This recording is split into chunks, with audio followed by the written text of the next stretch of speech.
Interestingly enough, he tried to get there, but it said he was short in stature, which tells me just a mental note. Go ahead and make note of this before you leave here today. Anytime you try to get to God out of your own physical ability, you're always going to be too short. You want to know why? Romans 3:23. Let's read it. What does it say? All have sinned and come short, right, of the glory of God. In other words, you are always going to have things that will keep you from truly reaching God in your natural physical ability, because we have a thing in our life called sin. And if you ever think that you're above it, I promise you're right in the middle of it, but that's beside the point. Every single one of us are a Zacchaeus. We all have shortness of things. Shortness of attitude, shortness of temper, shortness of being able to have discipline. We all have different things that keep us short and keep us out of reach of God. But the thing that's more sad is that the Christians wouldn't allow him to get in because of who he was. If we're going to reach 1,000 people, we've got to have the mentality and understand that this thing, guess what? Just because they may have a horrible past doesn't mean that they can't have a wonderful future. And even though they may not look like us and talk like us and smell like us and dress like us and have the whole package that looks Christian and holy and all that stuff, even though they don't have that, they have the potential to do it. If you don't believe me, get the last 3 weeks of Sunday service talking about potential. Here's a man, though, that because he couldn't get in to see Jesus, he decided he was going to run ahead and find out where Jesus was going to be. Put your toes underneath the seat, all right? What happened? The Christian people were so concerned that they had God's presence that they didn't take time to look and see where he was going with it. In other words, they had wonderful church, they had powerful praise and worship, they had good preaching, but they isolated themselves, they alienated themselves, they ostracized themselves. No, they were just their little group, and they forgot that Jesus wasn't coming to stay here. He wasn't coming to Jericho. He was passing through. He was going somewhere, but somehow on the journey they got mixed up and thought it was all about therefore and no more. And it took a guy that knew nothing about church to identify and say, you know what? I believe Jesus is going this direction. Anybody short in here? It takes twice as many steps just to keep up. But it said he ran ahead. He put forth twice as many effort than these religious people to find out where Jesus was. And in the crowd that was pulling and tugging on Jesus and saying, pray for me, here's my business card, let me work in ministry, let me join the disciples, I want to be the 13th one. In the midst of all these people talking to Jesus, Jesus found one man who was too short to get to him, but he climbed up a tree. And just in case you weren't here on Wednesday, we learned what that tree was. It was the cross. In other words, Jesus climbed the tree so that you and I could get to Jesus, so we could see God eye to eye, because he bore our sins and griefs and spares. And through it all, he gave us a clean slate where he forgave our past, and he's helping us to find our future. And in the midst of all these people trying to talk to Jesus, Jesus talked to one guy who had a heart that just wanted to see him. Yes. Where's your heart at this morning? Amen. What's the reason you're here? Are you here to really see God, or to see what's going to happen next? See who's going to leave this week, or see who's mad, see what's going on with the praise team, see how the music sounds, see if they were on key or off key, see what kind of crazy video the pastor's got for this sermon, see how long he's going to hold you. What are you here for? Because if you're here for the wrong reasons, no wonder you keep talking to God and he doesn't talk to you back. It said that Jesus went to his house, and it made all the Christian people mad for the particular reason that they thought they had the monopoly in their denomination. They thought they had the monopoly in their stained glass. They thought that Jesus only came to their church, and when he went to somebody else's house, they got upset. Let me tell you this. If we don't get these thousands, somebody else will. So we're going to allow Jesus to come to our house? Are we going to become so irrelevant in it where we don't welcome people and we keep them and everyone? This is an all-exclusive club instead of all-inclusive. And through the process, Jesus has to leave and find somebody else to do it. That's not going to happen on my watch, because you know what? I'm going to do anything and everything I possibly can to be a witness and be a light. Those numbers on the back of the seat are much more than just numbers to me. Those are people that could go into eternity today. And what if I'm their last hope and I didn't do my job? What if you're the last hope that person has of truly experiencing and becoming knowledgeable and knowing who God is? Yes. Zacchaeus was trying to get there in his natural ability and couldn't do it. But thank God, even in the midst of it, if his heart was right, Jesus came to him. Did you know if our heart is right, it doesn't matter what we do wrong or what we do right, because we're going to make mistakes. I'm just going to tell you.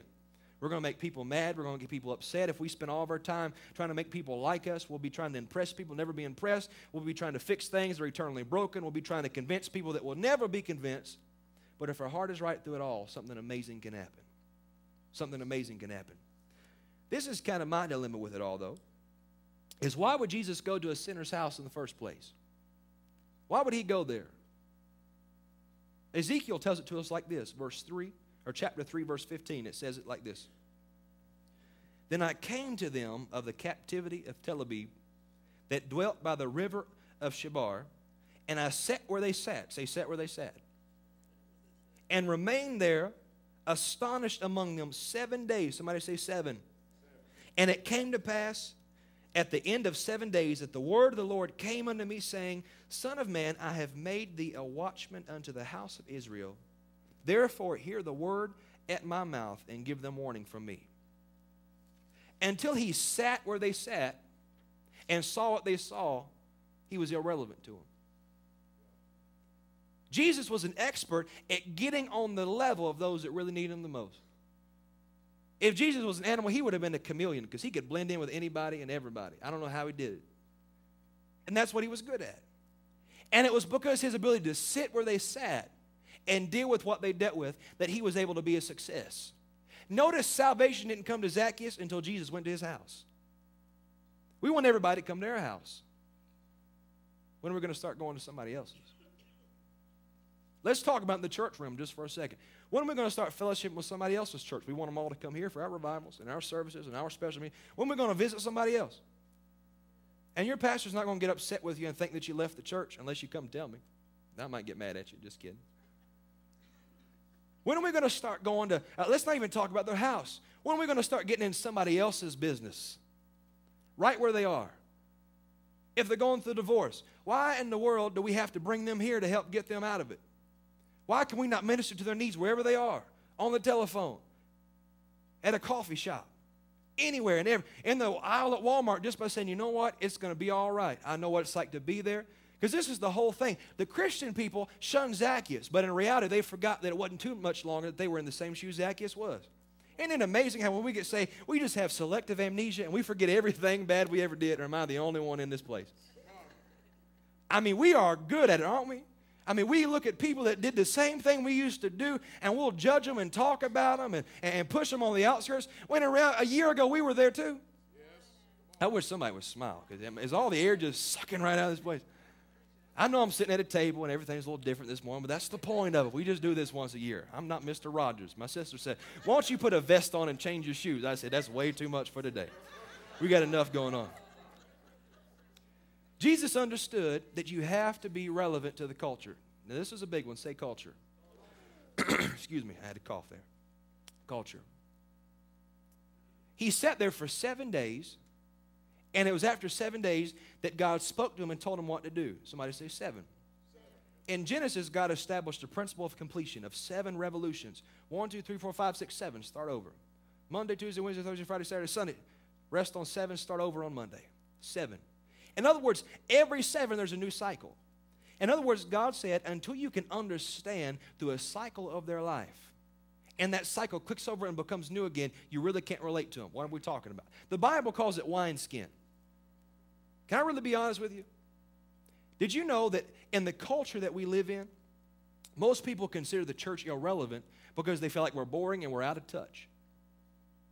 Could it be because really we are doing the same thing we did 50 years ago, we're just doing it a little bit better?